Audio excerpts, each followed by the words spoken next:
లక్ష్మణ్ గారు, అంటే మరి నిజంగా ఇదంతా సెక్యులర్ వాదులు అని చెప్పుకుంటుంటారు కదా, లేకపోతే రాజ్యాంగాన్ని రక్షిస్తాము మేము, రాజ్యాంగాన్ని నిలబెడతాము అని చెప్పి మాట్లాడే పరిస్థితిలో ఉన్నవాళ్ళు నేతలు వీటిని గుర్తించరా? మరి ఇట్లాంటి వ్యాఖ్యలు వారికి పట్టవా?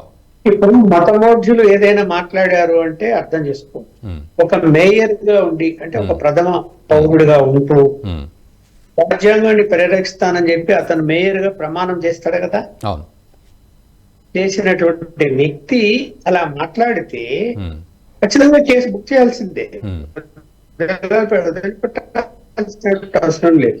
దేశాన్ని విచ్ఛిన్నకరం చేయాలనేటువంటి ప్రయత్నాలు జరుగుతున్నాయని మనకు అర్థమవుతుంది కదా. ఓకే, నీ మతం ఉంది, నీ మతమే గొప్పదని చెప్పుకో, నా మత విశ్వాసం ఇలాంటిది, దీని మించిన మతమే లేదని మాట్లాడుకో. కానీ అందరినీ మతం మార్పిడి చెయ్యాలి అనేటువంటి మాట ఎలా పిలిపిస్తాడు అతను?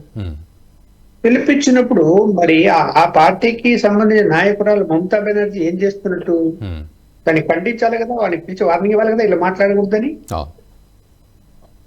ఇక్కడ ఏమైపోయిందంటే అటు కాంగ్రెస్ కానీ ఇటు కొన్ని ప్రాంతీయ పార్టీలు కానీ కేవలం ముస్లిం ఓటు బ్యాంక్ మీద ఆధారపడి పనిచేస్తున్నాయి. ఇప్పుడు చూడండి, అక్కడ 10.5 కోట్ల జనాభా ఉంది వెస్ట్ బెంగాల్లో, 3,10,00,000 మంది ముస్లింస్ ఉన్నారు, అంటే 28% పైన, 29%. వాళ్ళందరూ కూడా నిజంగా పశ్చిమ బెంగాల్కు చెందిన వాళ్ళంటే కాదు. 1,10,00,000 మంది బంగ్లాదేశ్, పాకిస్తాన్ నుంచి అక్రమంగా ప్రవేశించి బార్డర్ లో నివాసాలు ఉంటూ అక్రమంగా ఆధార్ కార్డు సంపాదించుకొని, ఓటర్ ఐడి కార్డు సంపాదించుకొని, వాళ్ళ ప్రభావం వలన 22 అసెంబ్లీ నియోజకవర్గాల్లో మమతా బెనర్జీ గెలుస్తూ వస్తున్నది, ఆ బార్డర్ లో నియోజకవర్గాలు. సరే, నేను వాళ్ళ రాజకీయం వాళ్ళు చేస్తారు, కానీ ఇదంతా తప్పు అని భావించేటువంటి భారతీయ జనతా పార్టీ ఈ 10 సంవత్సరాలుగా ఏం చేసింది? ఎందుకని కట్టలేకపోయింది? ఏదో మేము అవి తీసుకొస్తాము, ఇది తీసుకొస్తాము, కామన్ సివిల్ కోడ్ తీసుకొస్తామని చెప్తూనే ఉన్నారు తప్ప ప్రతి ఎన్నికలు వస్తున్నాయి, వాళ్ళు ఓట్లేస్తున్నారు, గెలుస్తున్నారు. పార్లమెంట్ ఎన్నికల్లో కూడా మెజారిటీ సీట్లు వచ్చాయి ఆమెకు. మరి ఎక్కడ దీని రాజ్యాంగాన్ని పరిరక్షించాల్సినటువంటి బాధ్యత ఉన్నటువంటి కేంద్ర ప్రభుత్వము రాజ్యాంగానికి విరుద్ధంగా మాట్లాడుతూ ఉంటే, అది కూడా ఒక బాధ్యత గల ప్రథమ పౌరుడు, మరి ఎన్ఐఏ ఏం చేస్తుంది, లేకపోతే ఇంకొకరు ఏం చేస్తున్నారు, ఎందుకు కేసు బుక్ చేయలేదు, ఎందుకు అరెస్ట్ కూడా చేయాలా? అది కాదండి, ఈ దేశంలో ఉంటూ ఈ దేశాన్ని వ్యతిరేకంగా మాట్లాడితే ఏం చేయాలండి? తప్పదు కదా. మరి అంటే అది ముస్లింస్ రెచ్చగొట్టడం కదా. రెచ్చగొట్టవచ్చా రాజ్యాంగం ప్రకారం? ఎవరైనా హిందువులైనా హిందూ మతస్థులను రెచ్చగొట్టకూడదు, అదే కదా రాజ్యాంగం చెప్పేది. ఎలా రెచ్చగొడతారు? రెచ్చగొట్టినప్పుడు చట్టం ఏంది? ఉంది కదా చట్టం, లేకుండా ఏం పోలేదు కదా. ఇవన్నీ కూడా చర్చించాల్సినటువంటి అవసరం ఉంది. సరే, అదృష్టమో దురదృష్ట వాళ్ళు ఏదైనా చేయాలనుకుంటే సీట్లు ఇప్పుడు తగ్గాయి, కాదని లేదు. తగ్గాయి కదా అని మౌనంగా కూర్చుంటే కుదురుతుందా? ప్రశ్నించాలి కదా. ఇప్పుడు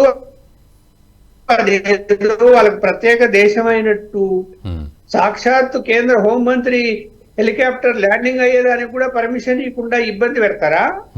ఏంటి ఫెడరల్ సిస్టమ్ లో? మరి అంటే మా ఇష్టం, మా రాష్ట్రం అంటే జీవితాంతం వాళ్ళే ఇంకా అంటే బతుకుంటారా? ఇది తప్పు జరుగుతున్నది. అది అక్కడ ఒక్క చోటే కాదు, చాలా చోట్ల తప్పు జరుగుతున్నది. తప్పు జరుగుతున్నప్పుడు దాన్ని సరైనటువంటి చర్యలు తీసుకున్నప్పుడు కొన్ని విమర్శలు వస్తాయి, లేకపోతే కొన్ని ఇబ్బందులు వస్తాయి, తప్పదు. జనం హర్షిస్తారు కదా అలా చేయగలిగితే. ఎలా మాట్లాడతారండి? అతను ఒక ప్రథమ పౌరుడే ఉండుకొని అతను అందరినీ ముస్లిమ్స్ గా మార్చేయాలని ఎలా మాట్లాడతాడు? మరి అదే ముస్లింస్ అందరినీ హిందువులుగా మార్చాలని ఎవరైనా మత పెద్దలు మాట్లాడితే ఊరుకుంటారా? ఊరుకోరు కదా, పెద్ద ఇష్యూ చేస్తారు కదా.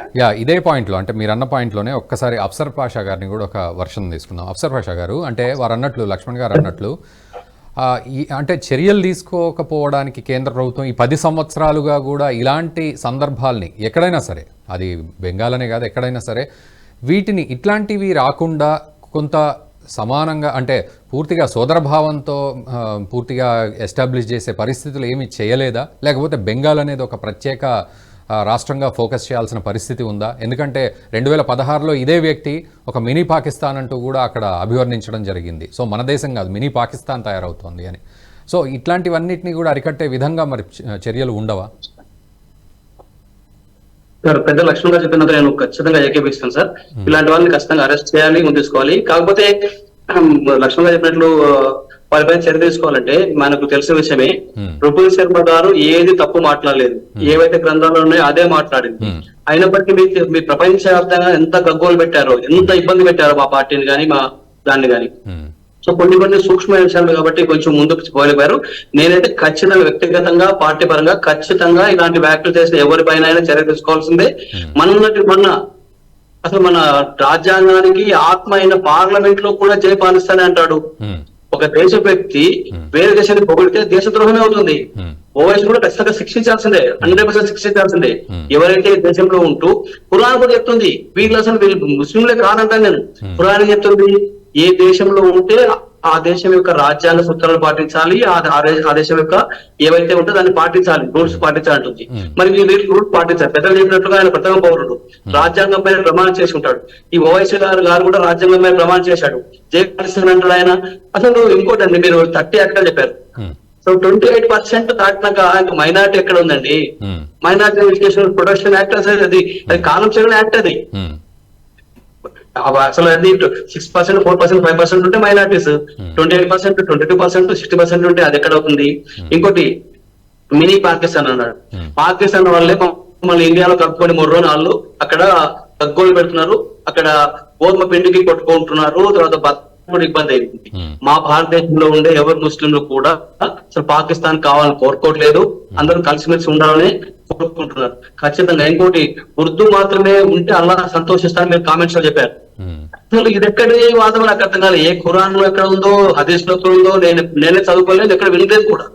అదే ఉర్దూ మాత్రమే ఉంటే అల్లా సంతోషిస్తాడా? ఎక్కడ ఉంది అసలు?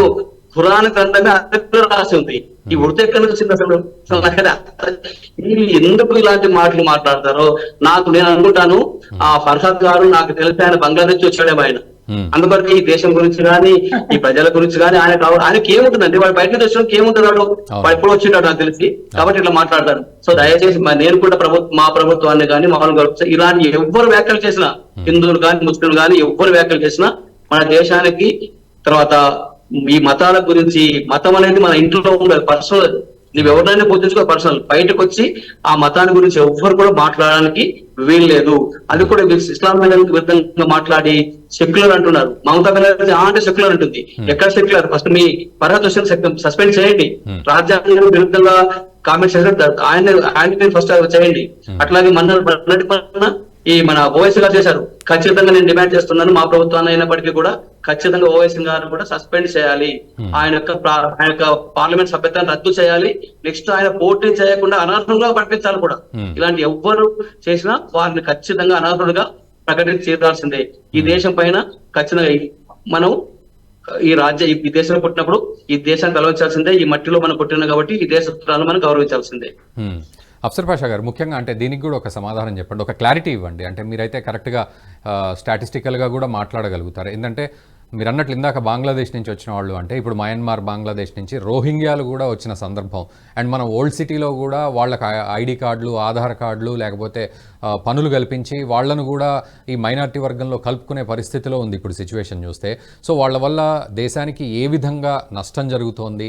వెస్ట్ బెంగాల్లో ముఖ్యంగా నిజంగా ఇందాక అన్నట్టు మినీ పాకిస్తాన్ తయారు చేసే పరిస్థితి. సో ఈ సినేరియో అంతా ఎట్లా ఉంది మీ దృష్టిలో?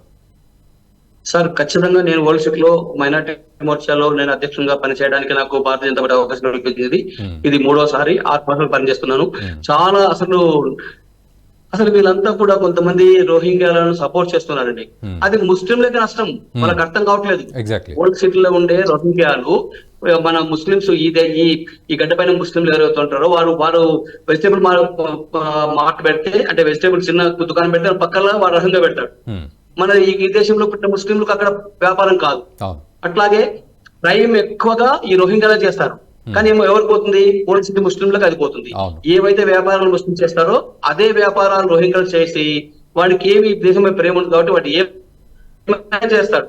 దానివల్ల ఓల్డ్ సిటీలో ఉండే ముస్లింల యొక్క జీవనానికి కూడా బాగా ఇబ్బంది ఏర్పడుతుంది. వారి యొక్క ఆర్థికంగా వాళ్ళు వెనుకబడిపోతున్నారు. కాబట్టి ఖచ్చితంగా రోహింగ్యాలు ఎక్కడ ఉన్నా కూడా ఖచ్చితంగా తీసివేయాల్సిందే. ఓవైసీ గారు అంటే రోహింగ్యా సపోర్ట్ చేస్తాడు. అసలు ఆయన మరి ఈ దేశము బంగ్లాదేశ్ మయన్మార్ తెలియదు ఆయన.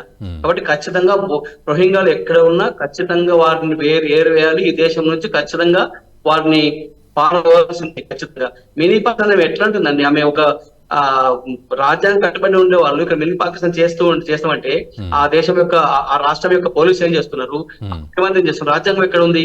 సో ఖచ్చితంగా ఇలాంటి చర్యలను ఖచ్చితంగా ఒక ముస్లిం గా, ఒక ఇస్లాం ఫాలోవర్ గా నేను ఖచ్చితంగా ఖండిస్తున్నానండి. ఈ వీడియో మీకు నచ్చినట్టయితే లైక్ చేయండి, 10 మందికి షేర్ చేయండి. అలాగే కామెంట్ల రూపంలో మీ అభిప్రాయాలను మాతో పంచుకోండి. Nationalist hub group of channels ను సబ్స్క్రైబ్ చేసుకుని తెలుగునాట జాతీయవాద జర్నలిజాన్ని ప్రోత్సహించండి. ఈ వీడియో కింద ఉన్న బెల్ ఐకాన్ పై క్లిక్ చేయడం మర్చిపోవద్దు.